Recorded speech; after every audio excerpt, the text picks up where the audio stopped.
Hello, this is Daniel Mart, and today I'm going to be doing another review. This time around, I'm going to be doing a review for the first episode of Season 1 of, Season 1, Episode 1 of Fear the Walking Dead, the pilot episode. So, by the way, Fear the Walking Dead is set, at least Season 1 is set to have 6 episodes, and in order it is pilot, so close yet so far, The Dog, Not Fade Away, Cobalt, and The Good Man. And the season 2 has already been announced with 15 episodes. So I'm out of breath for some reason. I'm just out of breath. Weird. Okay. So this show is set to star Cliff Curtis, Lorenzo Henry, Kim Dickens, Frank Delane, Alicia Debnam Carey, Maestro Harold, Elizabeth Rodriguez, Mercedes Mason, Ruben Blades, and Coleman Domingo, and Lincoln something. How do you say that last name? Cabastello? I want to say Cabejos, something like that. Lincoln. Yeah, that's what I said. Before I begin, though, 10-second spoiler warning as usual for those who have yet to actually watch the episode and haven't already. It's a 90-minute long episode. Definitely do check it out. And it seems many people did check it out because it just broke the record, I guess, for most TV viewings and at cable at 10.10 million.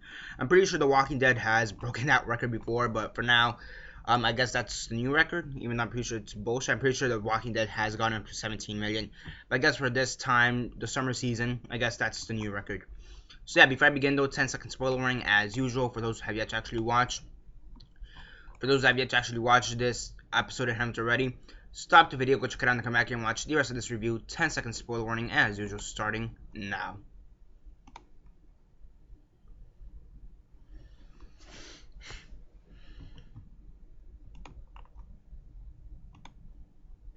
Okay, so 10 seconds are up. So for those who have yet to actually watch this episode and haven't already, please don't comment down below or be messaging me that I never give you a fair warning, because as usual I did. So as usual, quick synopsis, likes and dislikes, and then the rate. So Fear the Walking Dead, it's basically the start of the zombie apocalypse. We see the new characters Travis, Nick, Christopher, Madison, I believe, Elise, Madison, her daughter in the show, I forget her name, Debnam Carey's character, Alicia Debnam Carey's character.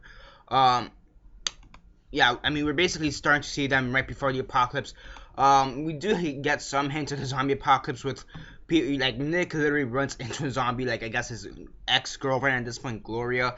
Many people are saying that she's the patient zero first zombie. I find that really hard to believe, in my opinion.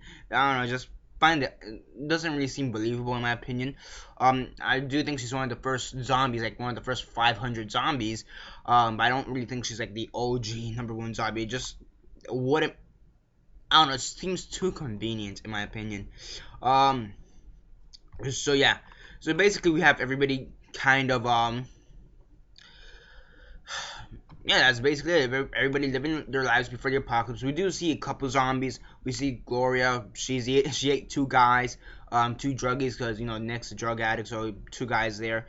We see two of the walkers in the park, maybe 5 walkers, because there's this old man. Because Nick, he gets run over by a car, so he's then put in the hospital. And we have this old man right next to him. And I guess he died and came back to life again. That was kind of funny and weird. So there's another zombie there. There's 2 walkers in the park.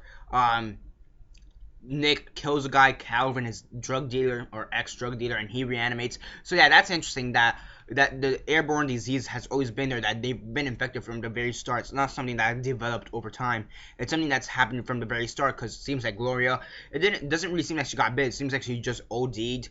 And then this guy got shot. He wasn't never bitten. He was just shot. So and then he reanimates. So I really like that. I hope Nick kind of figures that out. That's 22 way I shot him. Yeah, he so reanimates. We're all infected. I don't know. I mean, Robert Kirkman said he didn't want the characters to figure it out so fast, or maybe not at all. But I think right now they kind of have to. I'm not saying that they need that by the end of the season. They need to say, oh, were all infected. But I want to see by like at least season 3, maybe season 4, if it gets that far, them to figure out that they're all infected. And so yeah, basically you have, I mean, you also have this other character called Tobias. He's kind of like Eugene, kind of useless, smart but useless when it comes to physical stuff. He's citing Kim Deckins' character Madison that, you know, basically that there's reports in 5 states, people are killing, it's all connecting, whatever. We saw it in the trailer. Decent actor, I want to say. Sometimes his line deliveries aren't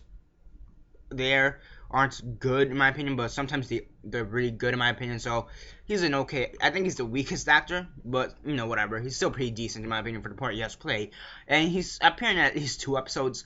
Yeah, this one in the next episode, from what it seems. So yeah, and basically that's just basically it. You know, it's apocalypse is starting.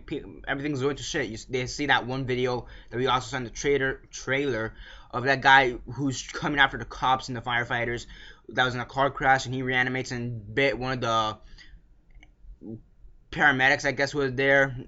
And yeah, we saw that in the trailer. We see more of it in this here in the show. That's pretty cool. One of the characters said, one of the extras, kind of Alicia's Alicia, whatever, Alicia's friends.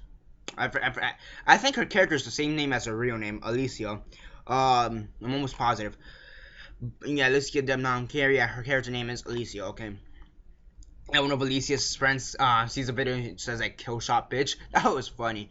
So yeah, basically again, it takes place about 2 days before the apocalypse hits the fan. You know, we see how the apocalypse is growing very slowly. That's all pretty cool in my opinion. Overall, I thought it was a pretty good episode. It's not. I will say it was a bit slow or slower than I thought. I do think that by the next episode, or at least by episode 3, shit is gonna hit the fan in my opinion. I think by episode 2 they're gonna be realizing, you know, maybe this is a legitimate threat, and by episode 3 shit's gonna hit the fan. So yeah, I mean overall it was a bit more slow paced than I expected, but however it was a 90-minute long episode, so it needs to fill it out. Overall though, pretty great episode, really good episode in my opinion. Really well acted. Kim Deckins, Cliff Curtis, really good actors from what I've seen of them. Kim Deckins was in Gone Girl, and she was really good in that. And then Cliff Curtis, he's been in a couple things. 3 Kings, I know he's been in that. That's the one thing I could call him off for. I mean, I know he's been in some other things. I just kind of need to think. Yeah, I mean, yeah, I'm reading up right now on him. He was in Gang Related. I heard that was pretty good. Manunia, I believe that's how you say it. I heard that was good. Pretty decent, I think. Kahu and Maya and Desperate Remedies, I've heard those were okay or pretty good. The piano I heard was good. So yeah, I mean overall though, I think they got really good cast. Also Frank Delane, he played we played young Voldemort in the Harry Potter films. Alicia Debnam-Carey, I don't know what she's been in, but you know, still pretty good actress in my opinion. And yeah, the guy who portrays Chris, his son, we see him for one scene. I don't know much about him. I know the only thing I know from him is that he's related to the guy who portrayed Justin on Wizards of Waverly Place. For some reason, that's the only thing I know of him. He's connected to a Disney star, and he's already a better actor than this guy. Holy shit, his brother sucks in Wizards of Waverly Place, and then the next thing he does, Small Cops 2. Not a good choice. No, but this brother, his Lorenzo Henry, he's a pretty good actor, better than his brother already, and he's only had one scene. And then the one who portrays Liza, again, she's only been in one scene. Pretty good actress, Elizabeth Rodriguez, don't know much about her. So yeah, I mean, overall, I think they got a pretty good cast for this show. Again, well acted, well written. It's not as gory as it is. I mean, then again, it's right before the apocalypse, so we still have to see. But still pretty interesting, you know, it's still, like, LA, it's still functioning, but however, you do see glimpses of the apocalypse of what will happen. So, yeah, I mean, you even have the school that just gets cut in half, like a half day. That was pretty cool, pretty interesting, you know, how the government, I guess, is actually taking this threat to heart. Overall, though, pretty good episode, in my opinion. Again, a bit slower than I expected, but still really well written, really well acted, and already there's already some twists and turns. Us already finding, I mean, we already knew that everybody was infected, but we didn't know at what point in the apocalypse did that start. Was that almost immediately, or did that happen after a couple weeks or a month or whatever? No, it's pretty interesting to see that start from the very beginning, because we knew it had to be at least 2 months before the infection, that they're all infected, had to happen at least within the first 2 months. Mostly because that by the end of season 1, it's already been about 2 months. And the reason I'm saying that is because because Jenner tells Rick, they're all infected. And we don't have that revealed to season 2, but he told him all the way back in season 1. And Rick was in a coma for about 5 weeks, for about 5 to 6 weeks, from what they said. And season 1's really about a week long. So yeah, in about 2 months, everybody should be infected. So yeah, that's interesting, to have it happen all the way in the start. Overall, though, pretty good. Yeah, it's just a bit slow in my opinion, but then, I do understand, this is more of this episode's more of a character developing episode. I think the action will come within like the next 5 episodes eventually. Yeah, overall though, really great episode, really good episode, great episode, and in my opinion, strong start for the series. Again, well written, well acted. Not as gory, not as fast paced, but then again, it's right before the apocalypse.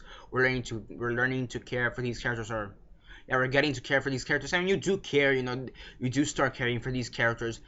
And yeah, I mean, so far my favorite character would have to be Nick, because he's the most, Nick and Tobias, mostly because they know what's going on, they have a hint of what's going on, and everybody else is like kind of behind.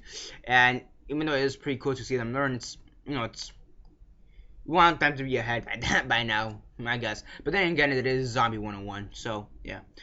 So yeah, on a scale of 1 to 10, 1 being the worst, 10 being the best, and 6 being decent, I'd give this episode a 7.5 out of 10. Really good episode in my opinion. It's just a bit slow at times. And yeah, that's basically it for this review. Subscribe if you're not already subscribed. I do movie reviews, TV show reviews, and comic book reviews. Comment down below on your thoughts on the episode. What were your thoughts on it? Comment all that down below. Let me know. Like the video, share on Facebook, Twitter, MySpace, or whatever you guys prefer. And that's basically it for now. This is Daniel Mart signing off.